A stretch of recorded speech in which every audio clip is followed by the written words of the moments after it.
Welcome, everyone. My name is Suzanne Pichetti Johnson. I'm with Avenues to Wellness, and we are a community-based wellness program of the Frank R. Howard Foundation. I am delighted to be here today with Natasha Carter. She has a background in counseling psychology, and she works for Mendocino County Office of Education.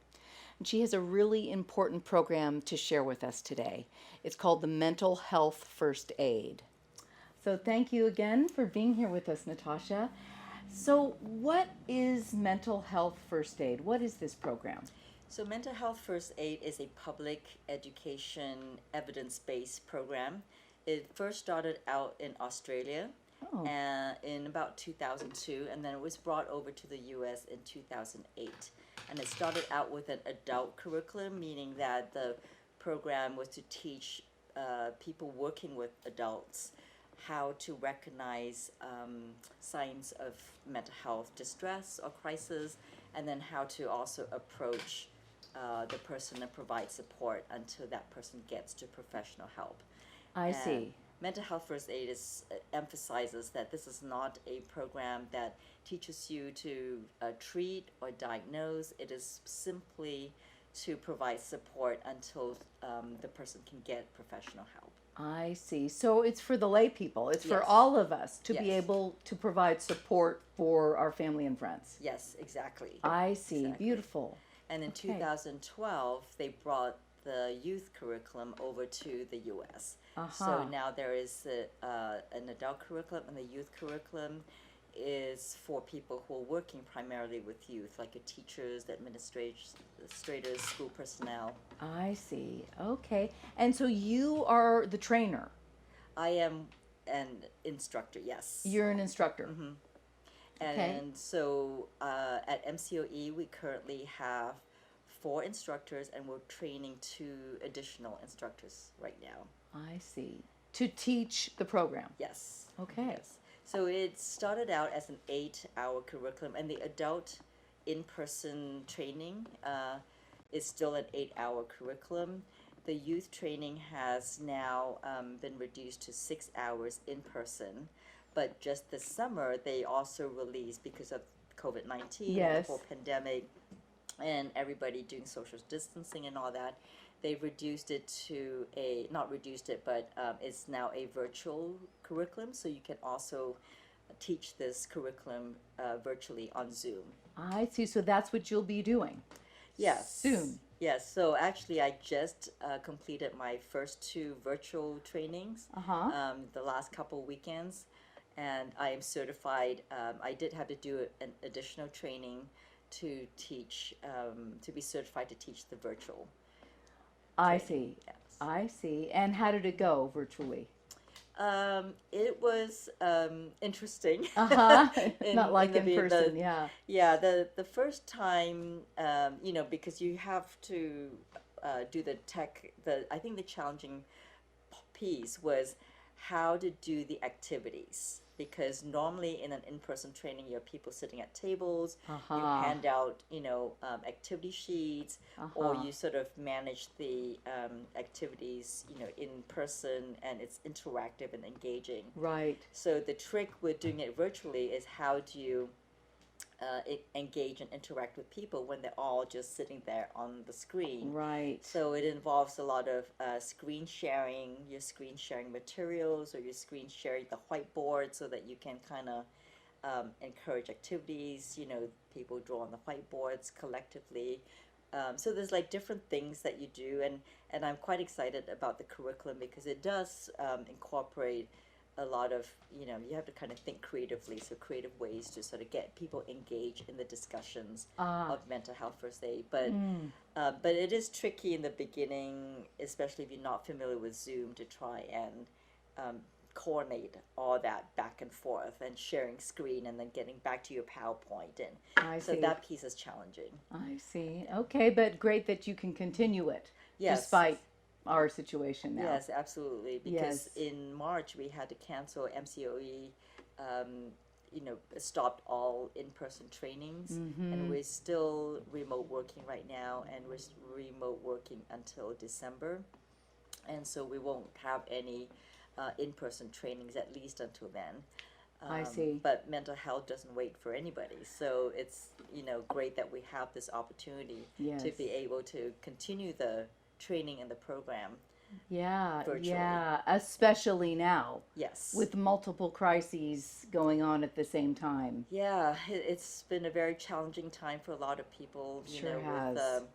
I mean, first it was the pandemic and then having to be sheltered in place. Yes. And for families who are multi-generational and maybe sharing a small apartment and you have young kids, in that apartment, it's challenging. I mean, even Sure is. for me, my kids are older and two of them are out of the home, but you feel like you're underfoot, with each other all the time. Absolutely. Yeah. It's been really challenging. And then the economic situation and the racial tensions and the political tensions and the exactly. fires locally. For me, the fires have been a Right. real challenge. Oh yeah, that has really added to the stress because Yes. with the shutdown and people indoors, one of the things that we ask, that we recommend people do is go outside for a little bit. Yes. Go, go for a Ah. walk. Get some physical activity. Yeah. Just get outside the house. And then with the smoke, you can't even do that. So it's Crazy. yeah, Yeah. it has been Yeah. pretty crazy. So can you give us sort of an example of what you teach? Okay, so with both the youth curriculum and the adult curriculum, the approach that Mental Health First Aid uses is called ALGEE, ALGEE, and that Okay. is like the medical first aid acronym I see. ABC, where Okay. it's airways, breathing, circulation. Uh-huh. It's sort of a way for people to remember Right. what That's the helpful. steps are. Yeah, what approaches to use. So A stands for assess for risk of suicide and harm. L is for listening non-judgmentally. G is for giving reassurance and information. And then the first E is encourage appropriate professional help. And then the other E is to encourage self-help and other support strategies. So all these steps are really important. Yes. But it's also important to note that ALGEE is not a linear process, so you don't have to use the steps one after the other. You don't have to use every single step, so you I can see. kind of, depending on the situation and what you need. But Mental Health First Aid does emphasize that at every moment, whether you're just listening non-judgmentally or whether you're providing encouraging self-help and other support strategies or giving reassurance and information, you're constantly in the back of your mind assessing. You're assessing for self-harm, you're assessing if this person needs additional, more intensive supports. So that piece is a very important piece. Yeah, I think this is just such a practical thing for all of us to know. Yes. Because in my mind, we don't have enough resources. We don't have enough mental health resources in general. And so for each of us to kind of be that support and then refer on, not to treat like you're saying, Right. but just creates more help for everyone. Yes, Yeah. and it's Mendocino County is just such a big county, and we have so many. We're so spread out, and we have so many isolated communities, and Ukiah being the main hub where a lot of the services are. I mean, it can take you an hour and a half from Will Gouch or Covelo or Fort Bragg to get to Ukiah for services. So so that's why I think mental health first aid is so important because your main goal as a so if you get certified as a in mental health first aid, you call it a mental health first aider. Oh, cool. So as a first aider, it's like being a first responder. You're the first on the. You may be the first on the scene, and your role is to not diagnose and treat that person, but kind of to triage. If what kind of resources can I help this person with?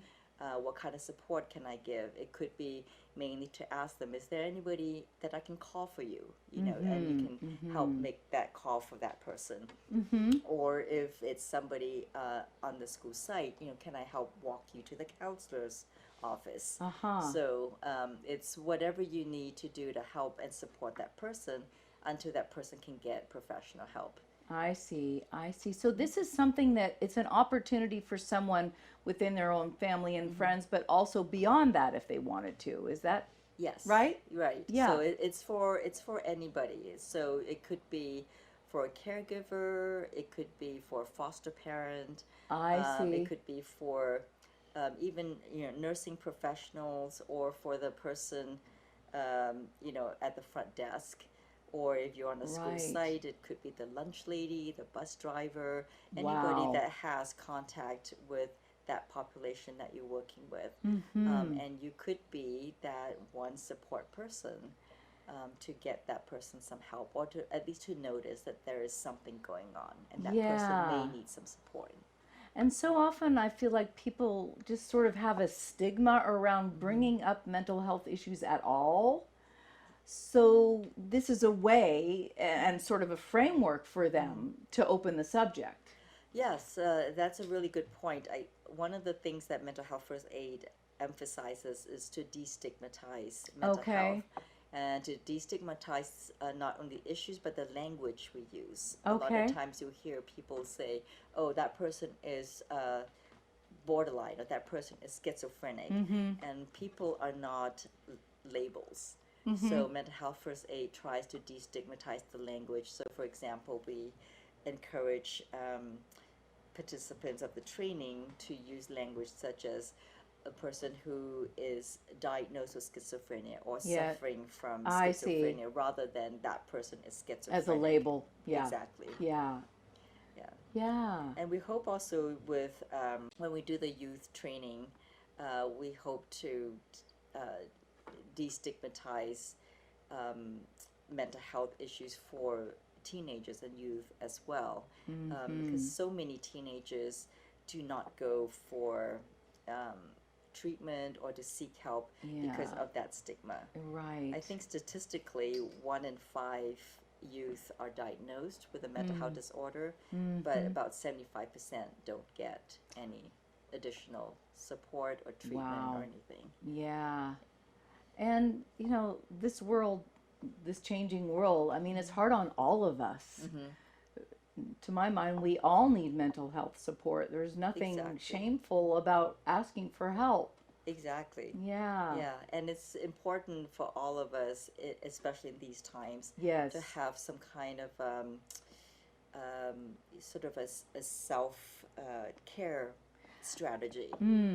That's Absolutely. important, and that's why the smoke has suddenly created this new challenge, because one of the self care strategies was to do something physical and get out the tension, get out the stress, Uh-huh. and having the smoke and the fires has definitely made that a little bit more challenging for people. Yeah, for sure. Yeah. So you do offer on the spot tips or help. Yes. Okay. Yes. So the mental health first aid curriculum is very interactive. So Okay.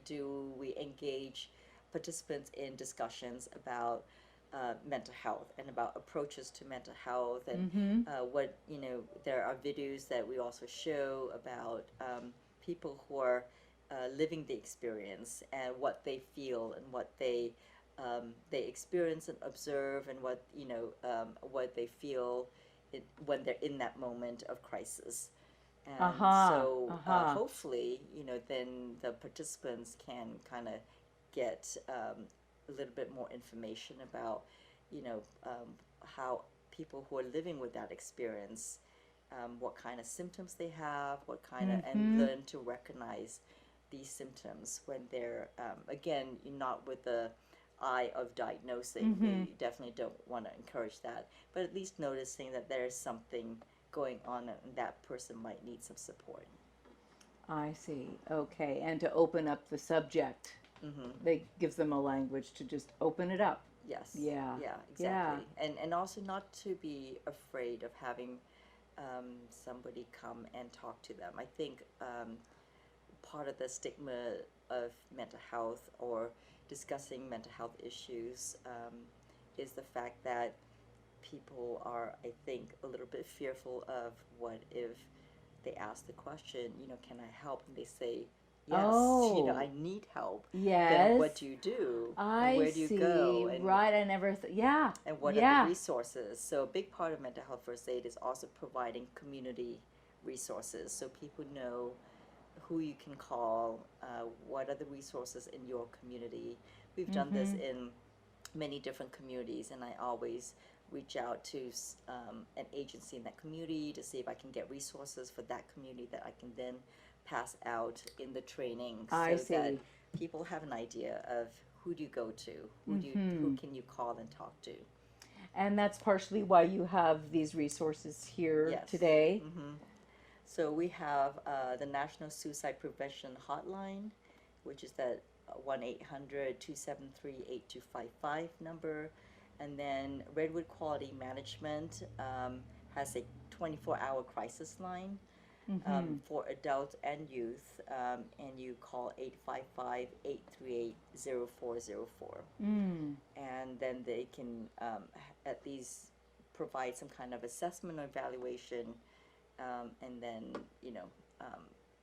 offer some resources or maybe some further evaluation and therapy services.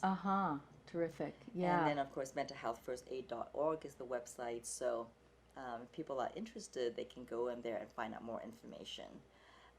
We at MCOE, we provide both, or we offer both the adult curriculum, the youth curriculum, and also right now the virtual curriculum. Okay. And is this a free program? It is free it depends, because we do a lot of this through grants that we have. I see. So if it's through a grant that is targeting schools, for example, and school sites, and supporting our students and schools, then yes, we do provide it for free. Since we brought this program to the county through our Project Aware grant, we've provided mental health first aid trainings for our school staff for free. For free. Yeah. And we've also done it for free for the communities. There are certain trainings that we've done, particularly outside of Mendocino County, where we do charge for the training because it's not within our county. Okay. But we do, at this point, for school site staff, we're providing the training for free because we have a grant to cover the training. I see. Have you done Willits yet? I have done Willits. You have? Yeah, we have done Willits, I believe both the adult and the youth curriculum. Okay. Yeah. Okay. Yeah. But we have not done Willits virtually, so. It seems like a great volunteer opportunity for folks, even if they're not in the school system or whatever system, just to have this basic knowledge about mental health support. Yeah, one of our goals is to get this message out to as many people as we can. The algae. The algae, Yeah, yes. yeah, The algae the framework. steps, the framework, that this is a mental health first aid is just a great basic informational educational program for the community. Yes.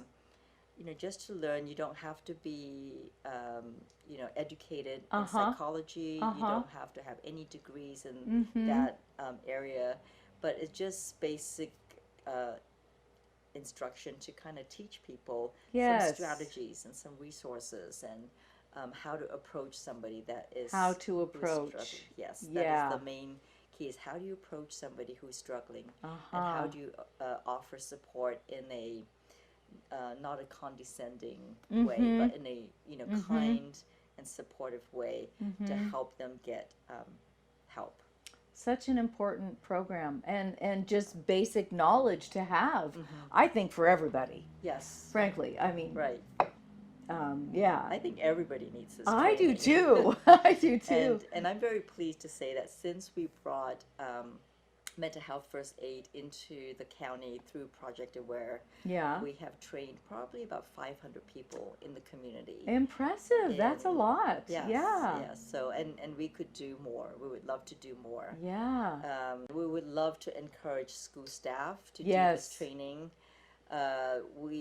For different reasons, it seems to be quite a challenge for school staff to, I think, send staff to the training. And I think it might be because it is, even if the virtual training is a 2-hour self-paced course and then followed by a 4.5-hour instructor-led training, Uh-huh. which is better than the 6-hour training that we used to do in person. Right. But that is, I can understand that it's still a challenge, I Yeah. think, for some schools to be able to release a lot of teachers to come to the training. Right. Their time is so The time, precious. and Yeah. then they have to find subs if they release a teacher to come to the training. Right.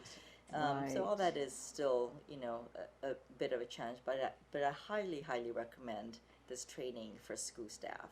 Yeah. And we have had several school districts that have trained their entire staff. Wonderful. Liggett is one, and Laytonville is another. Wonderful. So Willits Unified, if you're listening, Yes, yes. contact me for the training. Uh-huh, yes. Maybe How we do can we get put in down- touch with yes, you? if you can write my Sure. email, Sure. is ncarter@mcoe.us. Okay. And unfortunately, now you can't, because we're all working remotely, that's the best way to reach me. So you can't reach me by phone because there's nobody at the office. I see. Okay. So do you have another training scheduled yet? Sounds like you just finished one. Yeah, we just finished one, so I don't have any other trainings scheduled yet. So my calendar is fairly open for training, so if anyone wants to contact me, I would be more than happy to arrange the training. Wonderful. Yeah. Are there any other, besides schools, any other entities that you think would be really helped by this? Yeah, you know, we have done trainings for the homeless shelter down in Ukiah. Oh. We have had the library request a training, and unfortunately, when we tried to do the library training, we only got 4 registrants, and we really need mental health first aid requires 5 or more to do a training. With the virtual training, also, it's if we can't do more than 20 with the virtual. I think that's the cap for virtual trainings. Okay. According to mental health first aid. For in-person trainings, the cap is 30.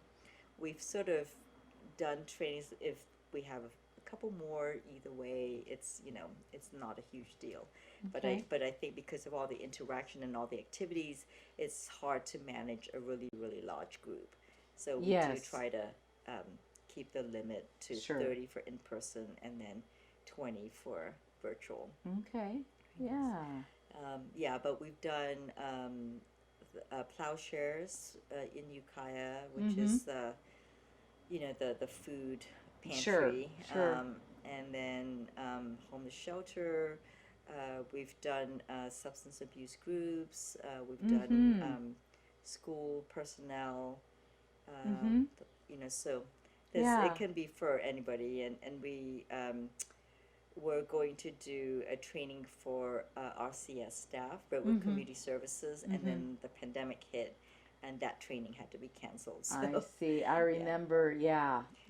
But we've done we've done it for behavioral health up here in Willits. We have done for the hospital over in Fort Bragg. We've also had law enforcement in Fort Bragg come to a training. So this can be just for anybody. It can, yeah. And then you can become a trainer as well.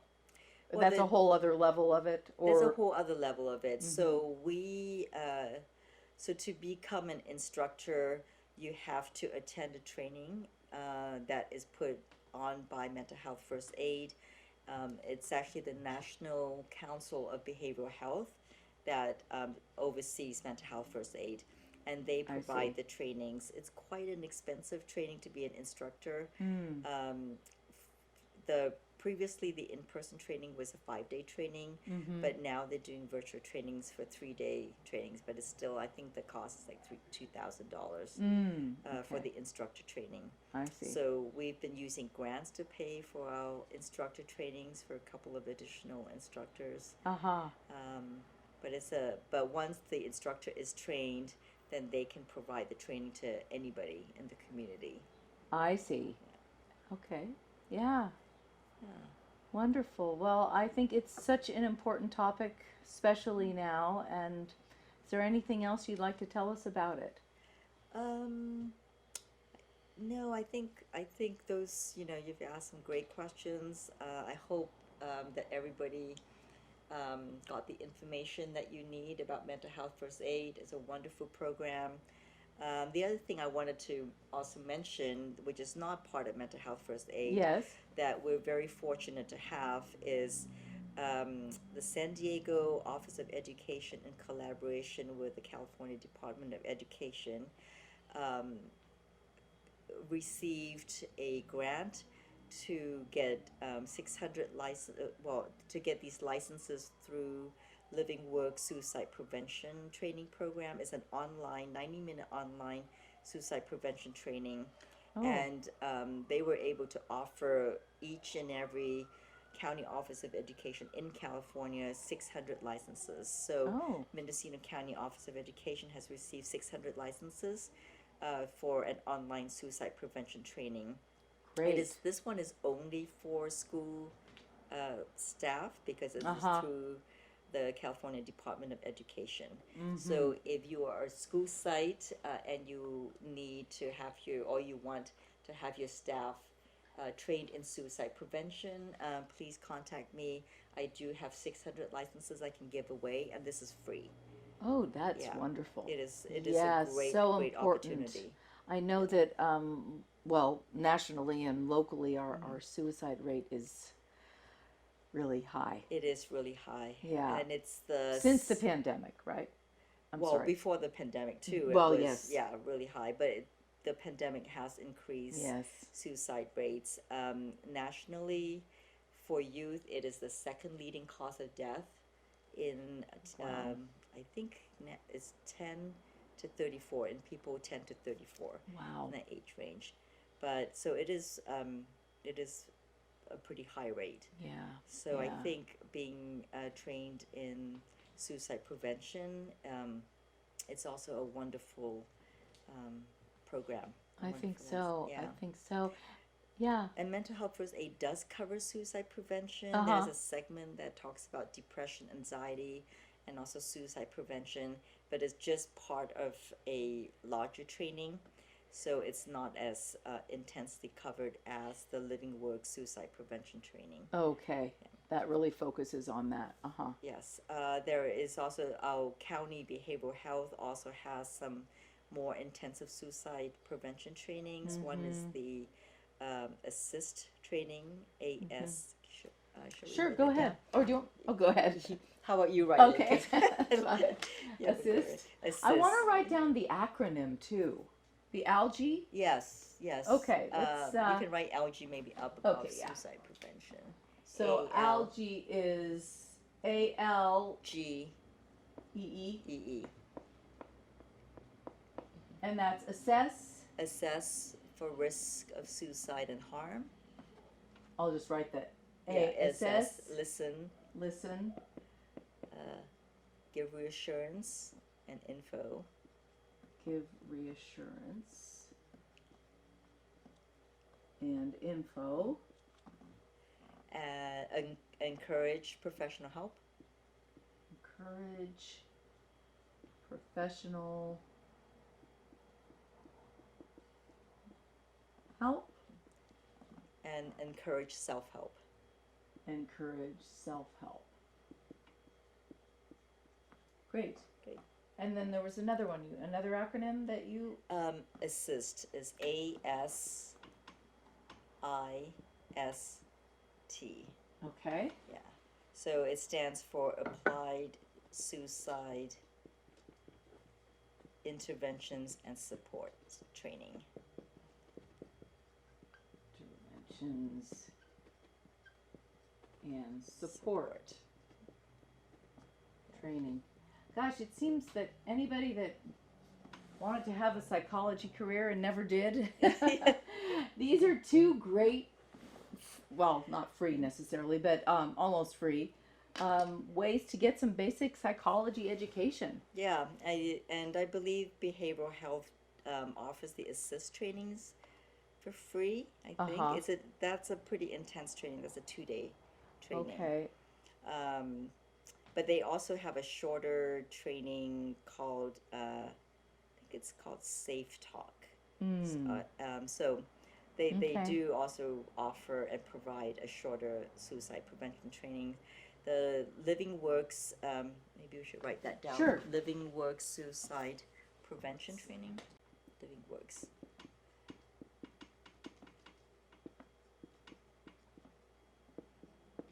Training. Okay. And that one's a 90-minute training, and it's all online, self-paced. Oh, that sounds good. Yeah. So I think that one is very doable for school site staff Uh-huh. because you can do it on your own time. Right. Yeah. Although, Yeah. I think teachers and students and everybody nowadays are zoomed out. I think there's Zoom fatigue going on because we're on Yeah. Zoom so much these days. Yeah, well, we'll get back to live interaction, I'm sure. Yeah. I'm sure one of these days soon.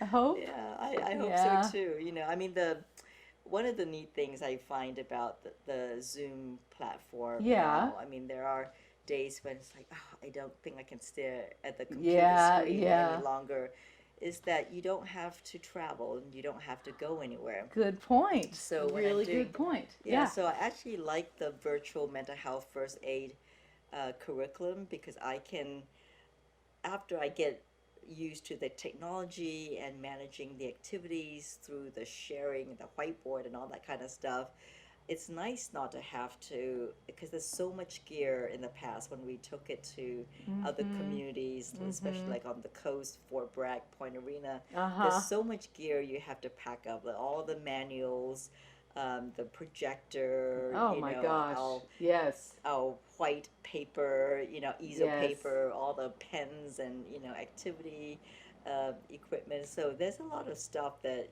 we have to pack up to lug around with us. Logistically, it's a Yeah, lot harder than, yeah, It yeah. is a lot harder, not to mention, if we do an 8:30 training, we have to get up and get on the road by 7 o'clock in the morning, so Right. not having to travel, especially in the winter times with our windy roads and stuff, Yeah, there yeah. is an advantage to, I think, the virtual I can training. see that. I can see that for sure. Yeah. And vice versa, we do a Right. MCOE training, staff at Fort Bragg High School doesn't have to drive over the hill Oh, to yeah. come to us. Yeah, there's a lot to be said for Yeah. that too. Yeah, exactly.